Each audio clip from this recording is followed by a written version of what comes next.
So we're very honoured to be part of the Great Wine Capitals Global Network. Very honoured to be part of such a prestigious network of wine producing regions.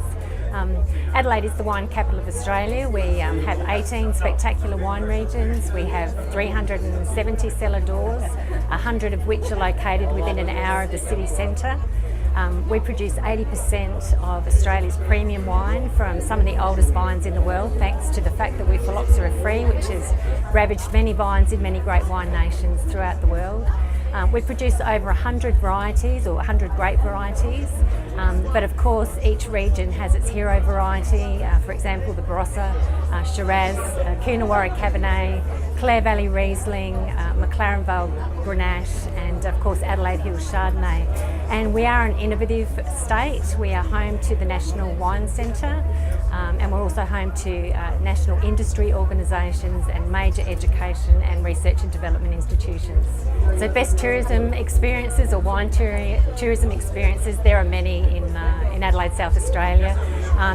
About 15 minutes from the city centre you can visit Penfolds Magill Estate and have a really world-class food and wine experience. A little further out, about 45 to 50 minutes, you can visit the Barossa Valley, which is Australia's most famous wine region. Many things to do there, but you can visit Sheppard's Winery, which is the only winery in the world to release a 100-year-old tawny every vintage dating back to 1878. In the Clare Valley you can enjoy the Clare Valley Riesling Trail, which is about 35 kilometres. In the Adelaide Hills, which is right on the doorstep to the city, very picturesque, a really beautiful part of the state, and you've got a choice of 100 different cellar doors to visit. And further south to Mclaren Bar, which is about 45 minutes from the city centre, you've just got the most amazing combination of spectacular coastline and rolling vineyards, and while you're there you need to be sure to visit Penny Hills Winery at Mclaren Bar, that just recently won the world's best Cabernet in Paris just recently. So apart from the wine experiences, there's a lot to do, and South Australia has a really spectacular coastline, spectacular beaches, so from an aquatic and coastal perspective there's much to do. You can go cage diving to see great white sharks, of course protected by a cage, or you can swim with Australia's sea lions, who are very gentle and curious creatures that swim up very close to you to say hello and often mimic your behaviour. You can time your visit around one of our key events. So we start each year with the Tour Down Under, which is one of the largest cycling events in the Southern Hemisphere. It's a 9-day festival going through 62 of our wonderful regional towns and wine regions. Or you can visit in what we call Mad March, which is just a cultural melting pot of activity where we have a 4-day V8 motor race.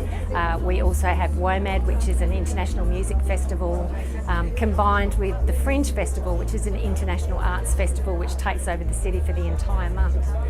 Just about an hour out of Adelaide you can visit the Majestic Murray River, which is Australia's longest river at about 2,500 kilometres, and you can hire a houseboat and just sit back and relax and enjoy the scenery with good food and wine, or if you're feeling a little bit more adventurous you can water ski or canoe or even wakeboard or go fishing. And then if you really enjoy the nature-based experiences, South Australia has 20% dedicated to national parks and reserves, so if you really want to get up close with some Australian wildlife, it's certainly the place to visit. And we have 3 of those parks just on the doorstep of the city, where you can also have the wonderful experience of cuddling an Australian koala bear. Also we have Kangaroo Island, which is probably our most visited international tourism destination, and it's very much an untouched wonder and a really key part of the state that's worthwhile a visit. So the people of Adelaide are extremely warm and welcoming, and if you're heading to Australia then we'd love for you to come and spend some time with us.